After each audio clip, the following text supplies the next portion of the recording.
Prosternés, nous confessons, tu es Dieu. En ce lieu, prosternés, nous proclamons,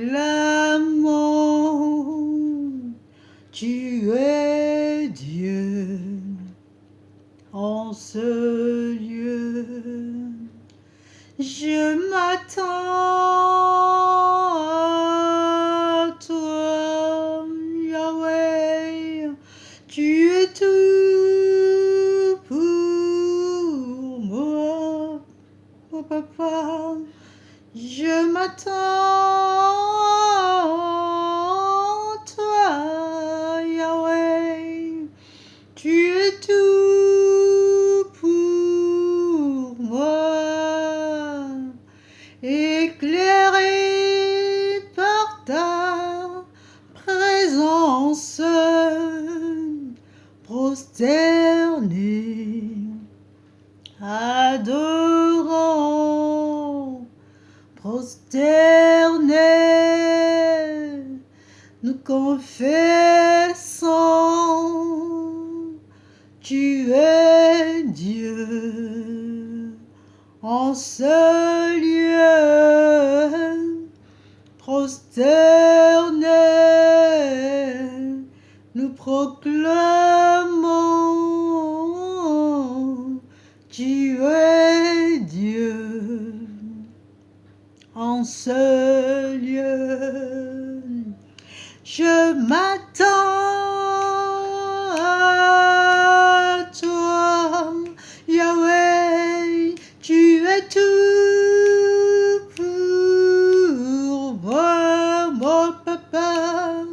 Je m'attends à toi, Yahweh, tu es tout pour moi, éclairé par ta présence, prosterné, adorant, bien-aimé. Shalom, shalom à vous, shalom peuple de Dieu.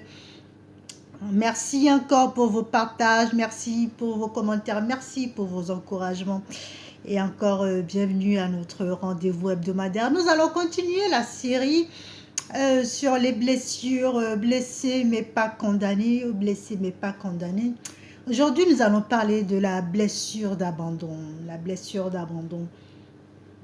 Nous allons voir les causes de cette blessure, voilà, les conséquences et puis les petits mots qui en découlent. Nous allons juste voir l'introduction aujourd'hui et par la suite nous irons un peu plus en profondeur. Je fais juste un petit récapitulatif pour dire que toute blessure vient graduellement. Cela veut dire quoi? Cela veut dire que la blessure commence à d'abord dans le ventre de la mère. À la conception déjà, nous avons cette blessure qui se crée dans le ventre de la mère, soit par manque de communication, soit par peur de la mère, soit par crainte que la mère transmet à l'enfant. Ok. Par la suite, nous avons cette blessure qui prend une autre ampleur à l'ado. Et nous avons encore cette blessure qui prend une autre propension à l'âge adulte. Cela veut dire quoi? Voilà, à la naissance, il y a la douleur, il y a la souffrance, il y a les blessures. À l'âge ado, ça se développe. Et à l'âge adulte, il y en a d'autres qui se rajoutent, ça s'accumule. Et nous n'arrivons pas à nous défaire. D'où ces vidéos. Bon, il y a pléthore de pasteurs qui en ont parlé.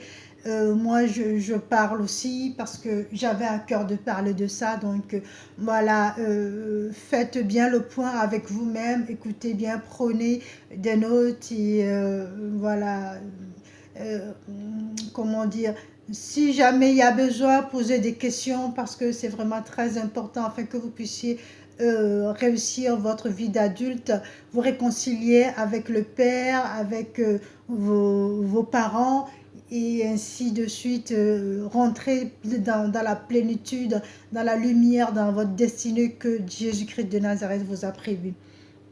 Donc aujourd'hui, nous allons parler des blessures d'abandon. Les blessures d'abandon, c'est quoi la cause? La cause des blessures d'abandon, c'est le manque de communication, en fait, de la part d'un parent du sexe opposé. Cela veut dire quoi? Cela veut dire que maintenant, si toi, tu es une fille, tu peux développer ces blessures parce que ton père n'a pas pu communiquer avec toi, ton père a eu ces problèmes de communication, tu n'arrivais pas à le suivre. Maintenant, je prends juste un exemple banal, si tu es en conflit avec ta mère, normalement le père devrait intervenir, mais c'est le cas précis, c'est le cas de ce père qui est insignifiant, qui est quasi effacé, qu'on n'entend pratiquement pas à la maison. Et c'est ça qui crée l'angoisse, c'est ça qui crée les blessures, ça fait des peurs. Alors on se dit, ben tiens, papa il aurait pu me défendre, papa il aurait pu faire ci, papa il aurait pu faire ça. Eh ben non, papa il n'a pas su, parce que il n'a pas su te défendre, papa il n'a pas pu intervenir, parce que papa lui-même n'a même pas reçu cette éducation, n'a pas reçu cet amour, donc il ne peut forcément pas le transmettre. C'est paradoxal, les hommes, les garçons, tous ceux qui m'écoutent en ce moment, vous développez ça du côté de votre mère. Maintenant, si vous avez un souci avec vos pères, soit qu'il est violent, soit qu'il est agressif, ou qu'est-ce que j'en sais, et que la mère est insignifiante, que la mère ne dit rien, la mère se tait et qu'elle souffre en silence, ça aussi, voilà, ça crée des blessures d'abandon. Donc vous aussi, vous pouvez vous dire, mais pourquoi maman, elle a vu ça et elle s'est tue, mais pourquoi maman ne m'a pas défendu? Maman, elle aurait pu me défendre. Donc c'est ça la cause de ces blessures d'abandon. C'est une manque de communication de la part du sexe, de la part du parent du sexe opposé. Manque de communication de la part du parent du sexe opposé. Ok? Nous allons tout de suite prendre le verset de 2 Corinthiens. Alors, c'est 2 Corinthiens 7, verset 10. 2 Corinthiens 7, verset 10. Et nous allons voir ce que ça nous dit. 2 Corinthiens 7, verset 10. Je lis la parole du Seigneur. En effet, la tristesse selon Dieu produit une repentance à salut dont on ne se répand jamais, tandis que la tristesse du monde produit la mort. Et voici cette même tristesse selon Dieu, quel empressement n'a-t-elle pas produit en vous? Voilà, la tristesse, c'est quoi? C'est cette tristesse-là qui vient de l'abandon, de cette solitude qu'on a, qu'on sent quand on se sent abandonné, quand on se sent délaissé. C'est de cette tristesse dont parle la Bible dans 2 Corinthiens 7, selon 10. C'est une sorte de tristesse que personne ne peut expliquer, que le monde ne peut pas expliquer. Aujourd'hui, j'ai à vous dire une très bonne nouvelle. Je vais vous annoncer une très bonne nouvelle. Cela veut dire que si le monde vous a abandonné, vous avez un Dieu, Jésus-Christ de Nazareth. Lui, il ne peut jamais vous abandonner. Mon frère, ma soeur, toi qui me regardes en ce moment, qui est triste dans ton cœur, qui se sent abandonné, qui se sent délaissé, qui se sent incompris, qui se sent ignoré, qui se sent seul. Si le monde t'a abandonné, ton Dieu, Jéhovah Sabaoth, il ne peut jamais t'abandonner. Dis-toi bien qu'il est là pour toi, il vit pour toi, il est mort sur la croix, que rien que pour toi. Donc nous allons voir aussi les petites blessures que ça peut créer en nous, ces blessures d'abandon. Alors ça peut créer quoi? Une tendance à chercher de l'aide, à chercher l'attention des autres. Alors dès le bas âge, c'est des enfants qui sont assez turbulents, mais ils sont turbulents dans le sens où ils veulent toujours attirer l'attention des autres sur eux. Donc quand ils sont dans un endroit, pardon, quand ils sont dans un endroit, il faut qu'il y ait de la zizanie, il faut qu'il y ait du bruit, il faut qu'il y ait du tapage, comme ça on les voit. Tout ce qu'ils font, c'est à l'extravagance et à l'extrême. Parce qu'ils veulent être vus, ils veulent être remarqués. Et donc, voilà, il leur faut de l'attention. C'est des gens, même petits, hein. Bon, là, je suis déjà dans les blessures à l'âge entre deux, ouais, à partir de 2 ans, on va dire à partir de 2 ans, c'est quand on est vraiment enfant. Par la suite, nous allons parler de ces blessures d'abandon à l'âge ado et à l'âge adulte, mais pour l'instant, je suis à 2 ans. Donc, à 2 ans, c'est des enfants qui ont tendance à dramatiser chaque petit problème. Maintenant, je prends l'exemple de cette fille qui s'est blessée au doigt, ou alors ce petit garçon qui s'est blessé au doigt. Il va croire, il est déjà dans un état second, il va se dire, oui, mais je vais finir à l'hôpital, mais qu'est-ce qui va m'arriver? Voilà, à chaque petite chose, tout ce que toi tu trouves insignifiant, voilà, c'est un drame pour eux. Yeah, mais qu'est-ce qui va m'arriver? Voilà. Et puis, ils ont la peur de cette solitude. Ces enfants que quand on amène à l'école, qui sont tout le temps en train de pleurer, en train de s'accrocher aux jupes des mamans ou à leurs pantalons des papas, parce qu'ils ne veulent pas lâcher, parce qu'ils se sentent seuls, ils se sentent isolés, ils se sentent méprisés, voilà, ils ne veulent pas se sentir seuls. Donc, il y a toujours cette peur, il y a toujours des pleurs, ou alors bon, pour ceux qui sont en France, hein, quand on les amène chez les assistantes maternelles, voilà, on sent que l'enfant n'est pas bien, on se culpabilise parce que voilà, l'enfant crie, l'enfant pleure.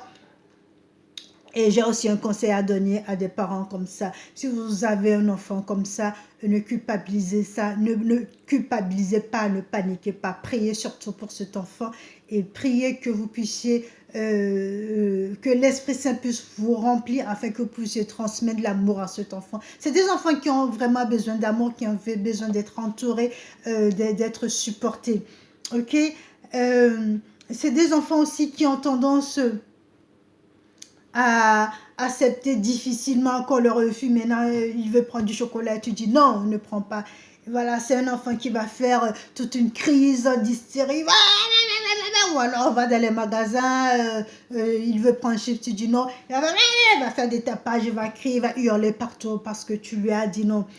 Et les pathologies qui découlent de ces blessures, c'est d'abord la myopie, ok? C'est des gens qui ont du mal à voir parce que ils ont peur de voir l'avenir, ils ont peur de l'avenir, ils ont peur de quand dira-t-on, de qu'est-ce que ça va être, qu'est-ce que ça va donner.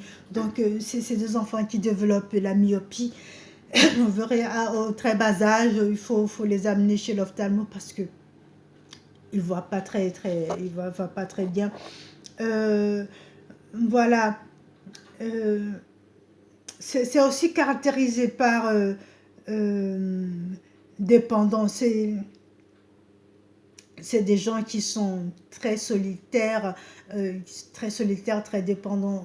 Cela veut dire quoi? Ils ne délèguent pas. Tu vas voir l'enfant déjà dès le bas âge, quand tu lui dis ben, il faut jouer en groupe, non, lui il va dire non, non, non, moi je ne m'associe pas à ces gens, de toute façon, voilà, je ne me sens pas bien avec eux, je ne me sens pas en paix avec eux. Et c'est quelqu'un de très autonome. Bon, tant mieux quelque part, mais bon, en même temps, c'est une autonomie qui a tendance à développer une solitude. Voilà, je suis dépendant, donc je suis solitaire, donc je me retire, je m'enferme. Nous devons faire très attention. Alors, je vais encore passer au verset de Jean 10, verset 10, et puis nous allons prier par la suite. Jean 10, verset 10. Je lis la parole du Seigneur. Le voleur ne vient pas pour dérober, égorger et détruire. Moi, je suis venu afin que les brebis aient la vie et qu'ils aient l'abondance, et qu'il ait en abondance. Je suis le bon berger. Le bon berger donne sa vie pour ses brebis. Alléluia, ça c'est une bonne nouvelle. Si tu es dans le cas où tu te sens abandonné, tu te sens délaissé, dis-toi bien que Jésus-Christ de Nazareth est venu donner sa vie pour toi. C'est le bon berger. Ok, c'est le bon berger. Donc, le voleur, il vient pour détruire, dérober. Mais le bon berger, il est venu pour que tu aies la vie en abondance. Alors, demeure béni parce que tu reçois la vie en abondance. Tu viens d'écouter cette vidéo du début jusqu'à la fin. Dis-toi bien qu'il y aura un grand changement dans ta vie. Ferme les yeux, nous allons prier. Dieu de Père, Dieu de miséricorde, Dieu de gloire, Dieu de toute magnificence. Je te remercie infiniment encore pour ce rendez-vous que tu nous as accordé, malgré le manque de temps, malgré tous les problèmes qui nous entourent, malgré le monde qui est à l'envers. Père, tu es là, tu es présent et tu arrives quand même à nous trouver un petit créneau où nous pouvons partager ta parole, nous pouvons nous édifier. Merci infiniment, Père, pour ce grand privilège. Père, en ce moment même, je te confie toutes ces personnes qui regardent ces vidéos, qui sont confrontées à cette blessure d'abandon, qui ont du mal à s'en défaire, qui ont du mal à avancer. Je te prie, Père, pardon. Je te prie, Père, de les bénir et d'intervenir en cet instant sur leurs blessures. Envoie ton Esprit Saint, envoie ta puissance qui pense leurs blessures, qui les régénère, qui les restaure et qui permet qu'ils puissent avoir la vie en abondance, parce que c'est toi qui donnes la vie en abondance et ce n'est personne d'autre. Merci, Père, parce que tu nous rejoins dans nos souffrances et tu nous guéris instantanément. Gloire, louange, honneur à toi. Demeure béni et n'oublie pas, tu es béni et tu es guéri par le sang, les meurtrissures de Jésus-Christ de Nazareth. Reçois cela par la foi. Amen.